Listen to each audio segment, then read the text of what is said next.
বর্ধমান শহরের অভিজাত আবাসনগুলির মধ্যে অন্যতম একটি আবাসন বিবেকানন্দ কলেজের ঠিক পাশেই ন্যাচারাল সিটি আবাসন। এই আবাসনটি যখন তৈরি হয় তখন বুকিং এর সময় আবাসন ক্রেতাদের বলা হয় 5 স্টার ক্যাটাগরির আবাসন।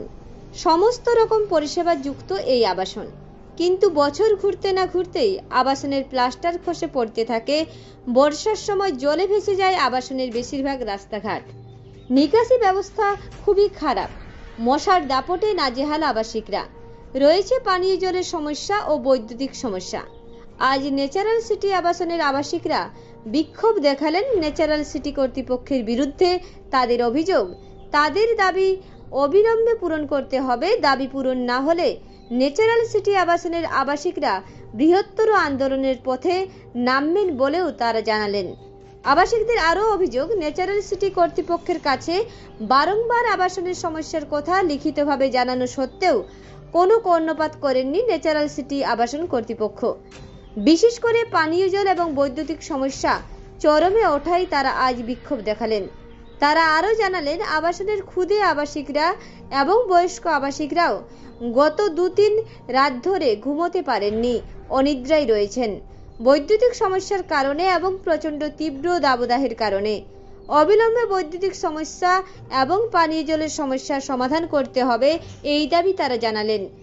তাদের আরও অভিযোগ, ন্যাচারাল সিটি আবাসনের জমির চরিত্র বদল হয়নি। বারবার বলা সত্ত্বেও ন্যাচারাল সিটি কর্তৃপক্ষ কর্ণপাত করছেন না এবং তারা আরও বলছেন, তারা জীবনের শেষ সম্বল দিয়ে এই আবাসন ক্রয় করেছেন সারা জীবন শান্তিতে থাকার জন্য, কিন্তু দেখা যাচ্ছে তাদের সমস্যা দিনকে দিন বেড়েই চলেছে। ন্যাচারাল সিটি আবাসনের আবাসিকদের ক্ষোভ বাড়ছে। আবাসনের সঙ্গে কর্তৃপক্ষকে বারবার বলা সত্ত্বেও ন্যাচারাল সিটি কর্তৃপক্ষ আমাদের সঙ্গে আলোচনা করছে না কেন? জবাব চাই, জবাব দাও। আমাদের বিদ্যুৎ থাকছে না কেন? ন্যাচারাল সিটি কর্তৃপক্ষ জবাব দাও।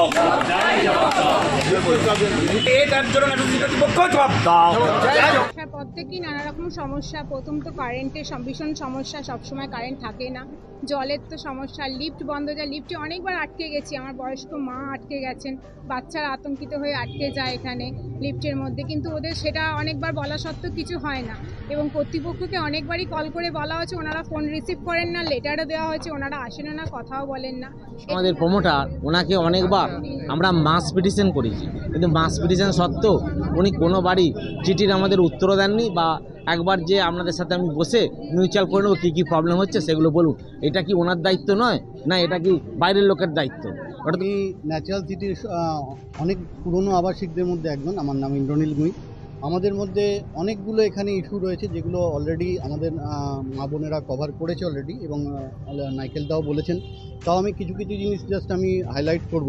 সেটা হচ্ছে সবথেকে মেন হচ্ছে কনভার্সন। এখানকার জমির চরিত্র এখনও পর্যন্ত বদল হয়নি। এটা প্রমোটারকে বারংবার চিঠি দেওয়ার পরেও কিন্তু এখনও পর্যন্ত তিনি কর্ণপাত করেননি এবং আমাদের সঙ্গে মিটিংয়ে বসছেন না। তো আমরা চাই যত শীঘ্র সম্ভব ওনারা এই জমির চরিত্র চাউল কল থেকে যাতে বাস্তুতে পরিণত করা হয় সেই ব্যাপারে ওনার দৃষ্টি আকর্ষণ করছি। আমি প্রমোটারের সাথে আমরা যে কথা বলেছি এবং WBACDSL এর অফিসিয়ালের সঙ্গে কথা বলেছি।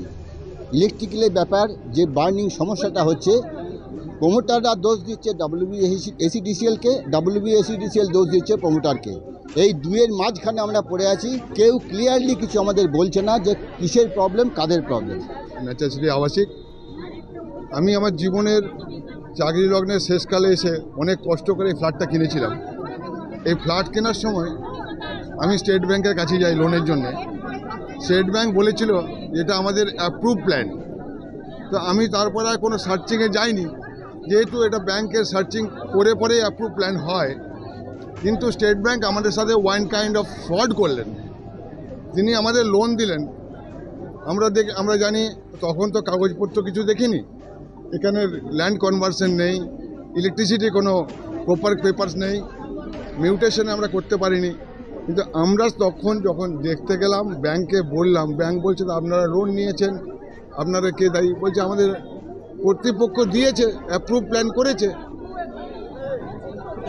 আমি এই ন্যাচারাল সিটির মধ্যে একটি ফ্ল্যাট ওনার।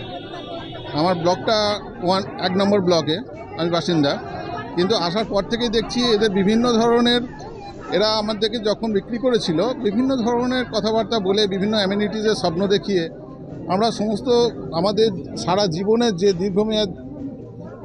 দীর্ঘ চাকরি জীবনের উপার্জন আমরা সমস্ত কিছু ব্যয় করে এখানে একটি লোনের মারফত একটি ফ্ল্যাট কিনি, কিন্তু এখানে আসার পর থেকে দেখি সেখানের নানা রকম সমস্যার সম্মুখীন হই।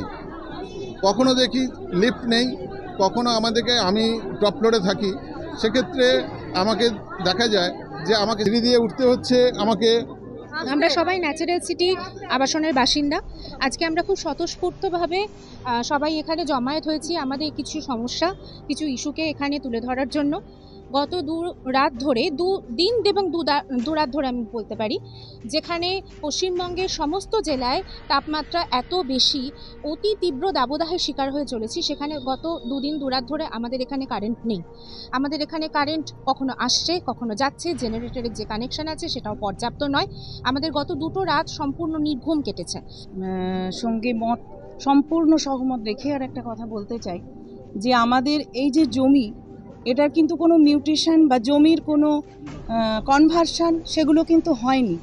আর জমির প্রকৃতির পরিবর্তন না করে, এখানে আগে ধান কল ছিল বা মিল ছিল এটা শুনেছি, আমরা বহুদিন এসেছি এই ন্যাচারাল সিটি যে আবাসিকদের মধ্যে আমরা দ্বিতীয় নম্বর, সম্ভবত দ্বিতীয় বা তৃতীয় জন যারা এসেছিলাম, তা প্রথম থেকে আমরা এই ব্যাপারগুলো লক্ষ্য করেছি। তারা কোনো রকমের জমির কোনো রকমের প্রকৃতি পরিবর্তন না করেই এখানে বিল্ডিং করে তুলেছে। পূর্ব বর্ধমান থেকে দেবাশিস ঘোষের রিপোর্ট, রূপসী বাংলা মিডিয়া।